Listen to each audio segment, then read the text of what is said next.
recognized as a legal person for attributing rights under the IPR laws. There have been multiple cases that has been faced all across the world, and countries differ in their approaches. So there is a fragmented and uncertain legal landscape. This is what I wanted to address. So therefore, my statement of problem is since the IPR, which came with the human centricity and which has been disrupted with this AI coming into picture, so how do we balance it? the, Not how do we balance it, so there is a problem that exists. If we talk about the IPR systems across jurisdictions like the EU, US, Japan, China, Singapore, South Africa, Australia, Ukraine, they show inconsistencies in legal interpretation as well as ambiguities in statutory guidance regarding AI generated content. For example, if we just take an example, there is a Dabus patent, Dabus, which was an AI generated content. It claimed it filed for a patent in multiple countries. Only South Africa granted it patent. Otherwise, if we talk about EU, US, Japan, China, every other country rejected it. Similar is the cases with other copyright laws. So we see that there has been an inconsistencies across jurisdiction as far as the IPR is concerned, and there's an ambiguity. We need to address it. If we talk about the Indian intellectual property laws, they do not have any statutory provision which talk about AI generated works. It always talks about premise of a human centric work. They do not they were not framed with the idea of AI generated work. So therefore we face in India, we have a legal uncertainty and interpretive gap. So the core problem is the IPR framework today, that is the traditional IPR laws that we have, whether it is copyright, patent, or trademark, they're basically inadequate to accommodate non-human creations. So that is the basic problem. So how do we make our existing IPR framework adequate, or should we do something about it? So that's the major problem that we need to face. Based on this problem, since my research has been a doctrinal method, so I have read a lot of articles, books, primary sources, secondary sources, and these are some of them which talk about the same. The literature, the available literature on this topic, artificial intelligence and IPR, they talk about that there is an interaction between AI and IPR. There is a need to address the solution, but then presently the global approach is some of the countries have done it. I mean, not some, it's a few countries have done it. Some are in the process of it. So India should also somehow manage to do it. So there has been a gap. So this literature review takes us to this gap, that there is a rapid advancement of artificial intelligence challenges traditional IPR frameworks. The existing IPR laws are solely human centric, and the traditional IP laws struggle to accommodate AI generated outputs effectively. So therefore, the reviewed literature suggests that there is a need for legal and policy recommendations suited to India, supported by global best practices, because this is the gap that can be seen from the literature reviewed.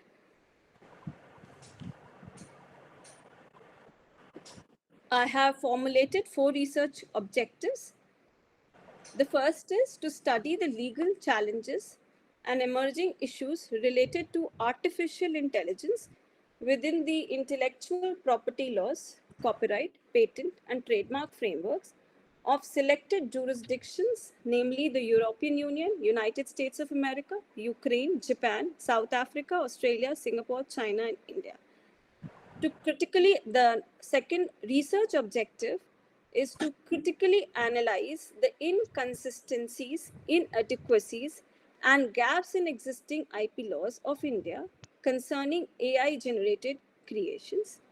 Third research objective is to map the future pathways under Indian IP laws for AI generated creation in digital age. And the last research objective is to propose recommendations for better alignment of IPR systems with the realities of AI-driven technological advancements. Based on this research objectives, I have formulated 6 research questions. The first research question is ki how is the existing intellectual property legal frameworks across selected jurisdiction address the challenges posed by AI. Second, how the legislature and courts in selected jurisdictions have responded to the emerging intersection between AI and IP. Third is regarding this particular research question is specific to the copyright. It talks about ki, are the traditional concepts of authorship originality under the copyright laws sufficient to govern AI generated outputs, or is there a need for new legal paradigm? The fourth one is, are the traditional concept of inventorship under patent laws sufficient to govern AI generated outputs, or is there a need for new legal paradigm? Now, this is a patent specific research question. The fifth one is a trademark specific one. In what ways does artificial intelligence impact the core function of trademarks, and what legal complexities arise concerning trademark infringement and brand identity protection? The last research question is ki what lessons can India draw from international practices to reform its intellectual property framework to effectively accommodate AI-driven advancements while ensuring legal certainty and fairness? My hypothesis for this research is, the thesis is, I have just one hypothesis. It is that the existing intellectual property rights legal framework in India are insufficient to address the challenges that are posed by artificial intelligence generated creations, necessitating comprehensive legal reforms to recognize non-human creators and to align IPR systems with technological realities.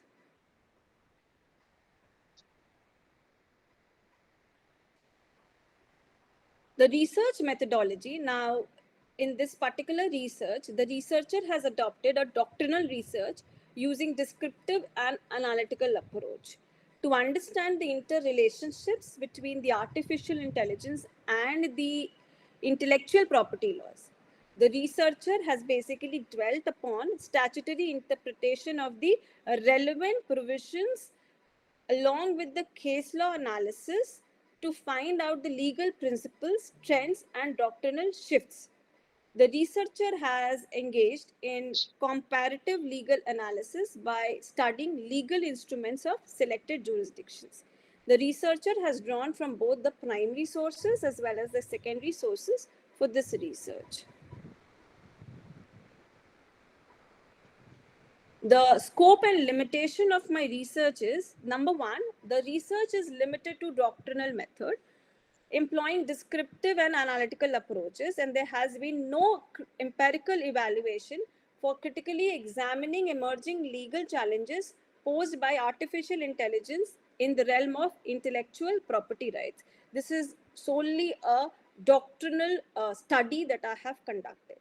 Number two is, as the name suggests, my topic is artificial intelligence and intellectual property laws, but then in intellectual property laws, I have only limited it to three distinct areas, that is copyright, patent, and trademark. The rest I have not included as a part of my research.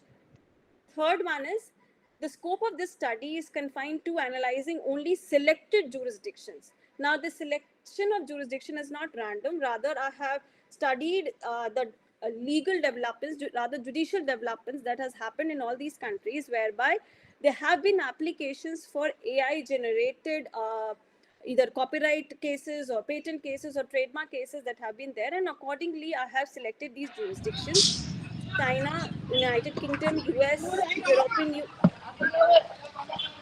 European Union, Ukraine, Australia, South Africa, Singapore, and India. And the last one is, since AI is a multi-dimensional tool, so my study is focused to the outputs of AI. I have not incorporated the input part of the AI, not the AI as my study. So this research focuses exclusively on the legal implications of AI generated creations. It does not extend to examining the underlying process in the development of AI, such as big data or machine learning or data mining techniques, The study is confined to outputs produced by AI systems and their treatment under existing legal framework rather than the data-driven mechanisms that inform the AI behavior. So my study is only on the output of AI, whether that will be eligible under the traditional IP laws for protection. With this basic framework, the chapterization that I have done in my research is thesis is introduction, AI and IPR, AI and copyright, AI and patents, AI and trademarks. Sixth is the India's legal and judicial response to AI and IPR, conclusion and suggestions. Chapter 2. Now, this chapter talks about AI and IPR. Now, this chapter will be discussing about IPR as well as AI. So, in IPR portion, I have discussed the overview of the historical development of IPR, how IPR actually evolved, the philosophical and the legal theories of IPR, like the John Locke theory of labor theory of IPR, the Jeremy Bentham theory of our utilitarian model, and the personhood theory of Hegel, whereby how they wanted to create IP rights in favor of people who have invested into it. Then I have also talked about the international frameworks that exist, the Berne Convention, the Paris Convention, the Madrid Protocol, as also the TRIPS framework, which talked about the minimum standards, and it talked about the global harmonization so that every country should have a minimum standards of protection under the IP laws. Also, this chapter will focus on the concept of development of artificial intelligence, how this AI came into picture. It started much early as we think, like the name artificial intelligence was basically coined in the year 1956 by John McCarthy in the Dartmouth conference that was there. So how I also try to discuss the timeline and the milestones in the development of AI, and how a computer program which was just as an assisted technology has now become a generative technology. So the shift from assisted to generative technology, and how this generative technology is now posing a problem in the traditional IP laws. So that evolution I have discussed, and the legal developments related to AI, how different jurisdictions have tried to incorporate AI into their legal documents, legal developments. Like even in India, we are talking about so many policy documents are there which talk about AI. The next chapter is exclusively on the AI and copyright. As we all know, the traditional copyright is available if the product qualifies, if the creation qualifies to be an original and creative work of a human. So the traditional concept was human authorship, a human behind that creation. So now since AI coming into picture, now the AI challenges the traditional concepts of creativity and authorship. So this chapter will basically addresses whether AI systems can be considered authors under the copyright law, present copyright law, and also examines the evolving requirements of copyright protection in the light of AI generated works. Because if we talk about the laws, they only have this human or human perspective. So there are three basic problems that comes into picture. The first problem is key protectable subject matter, whether AI generated work is sufficient enough to be protected as a subject matter for copyright protection. If at all it can be protected. So the next question comes into picture as who becomes the author. So we have three things. First, either the AI can become, next is the AI user can become, the third possibility is the AI programmer. So this discussion is being done in this chapter, whereby if we talk about the contribution of the AI user, it is very minimalistic. It's just a click that he does. If we talk about the AI programmer, that person has been doing a lot of things. But the creativity is an outcome of the AI itself. So whether that creativity will be recognized and the AI can become a copyright owner. So that issue I have discussed in this chapter, and I have tried a comparative analysis whereby most jurisdictions have denied protection of copyright to AI generated works. Ukraine is the only country which has accepted copyright over the AI generated work. So this study that on AI and copyright I have conducted in this particular chapter. The next chapter is AI and patents. Now, this chapter examines how AI intersects with the patent laws. Now, as we all know that for patent, there is minimum requirements of a novelty, inventive step, non-obviousness, and all these things. So but then it's again for the human contribution. If the human inventor is missing, and if then AI comes into picture, whether the traditional patent law as we have today is sufficient enough to address this problem. So this has been discussed in this chapter in AI and patents, and there multiple comparative analysis is also conducted in this particular chapter, whereby I have discussed the position that is available across the globe in European Union, United States, South Africa, Japan, Singapore, China, and Australia, whereby the same patent application, same thing, DABUS, was filed in multiple jurisdictions. Only South Africa accepted it, granted patent.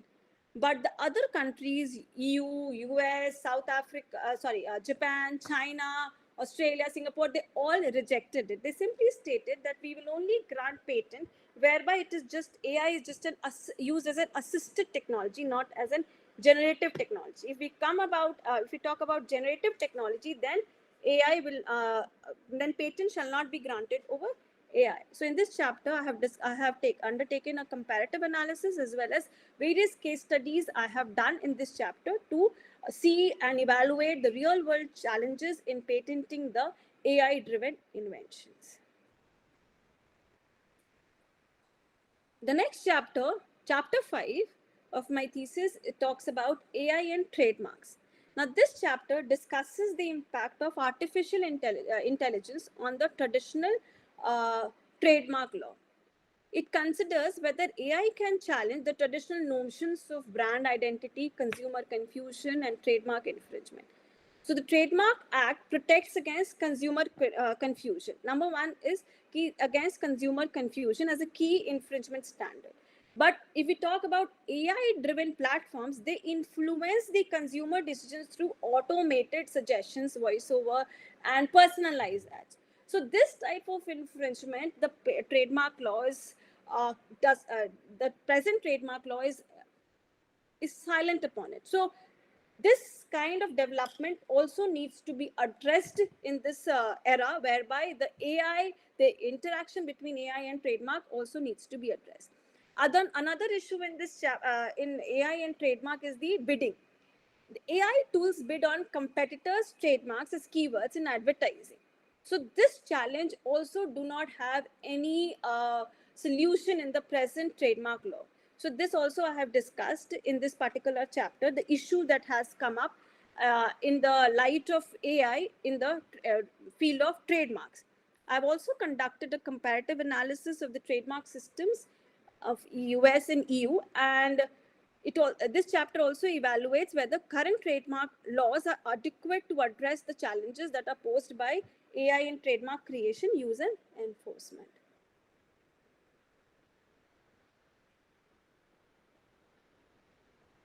The next chapter is chapter 6. This chapter deals with India's legal and judicial response to artificial intelligence and IPR. Now, this chapter focuses on India's legal and judicial response response to the challenges that are posed by artificial intelligence in the field of intellectual property rights. So now, since AI has actually disrupted the traditional foundations, so how Indian laws will be able to adapt to AI-driven innovations? Now, there is a policy paper by the Niti Aayog in 2018. There is a 161st Parliamentary Standing Committee report which talks about the 2018 Niti Aayog paper simply talks about the development of AI and how AI should be encouraged.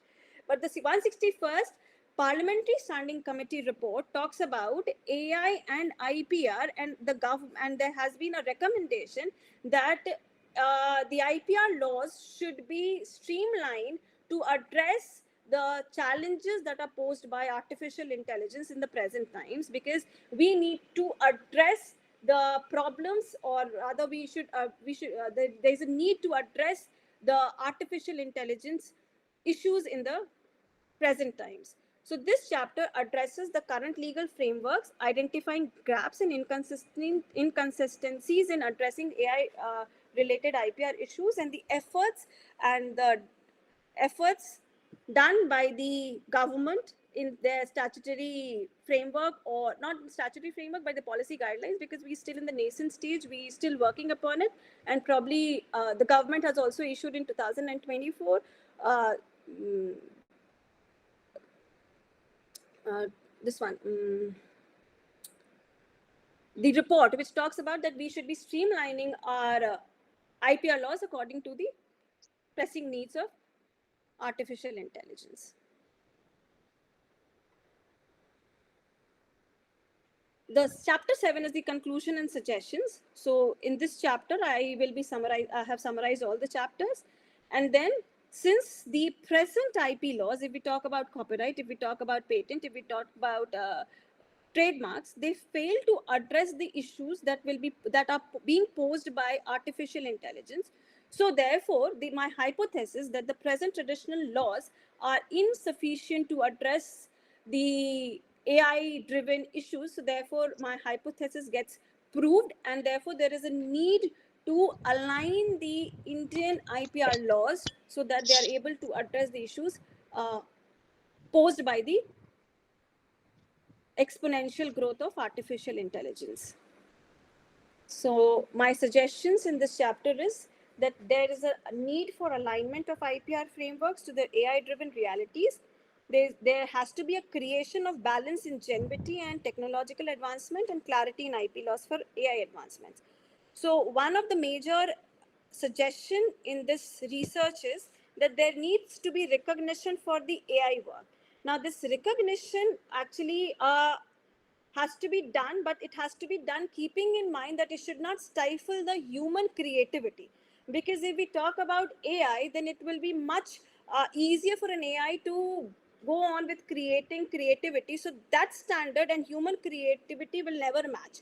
So there will be only IPR protection only given to AI. So there has to be a different standards for both of them. Number one. Number two, we need to give some economic benefits, because if we look at the theoretical theories of IPR, which talked about as to why do we need IPR. So for that purpose, we need to give incentives for AI by giving them some economic benefits. Might not be same as that of a human counterpart. Might be some reduced time period. So that economic benefits should be given. If we talk about copyright, then moral rights was also a part of the copyright, but then as far as AI is concerned, there cannot be any moral rights that can be given. So these are some of my suggestions. I have not touched upon some points, so that's a future scope of research is left. Like, for example, the personality and the legal status of AI and the liability concerns. So this is all that I had to say. Thank you.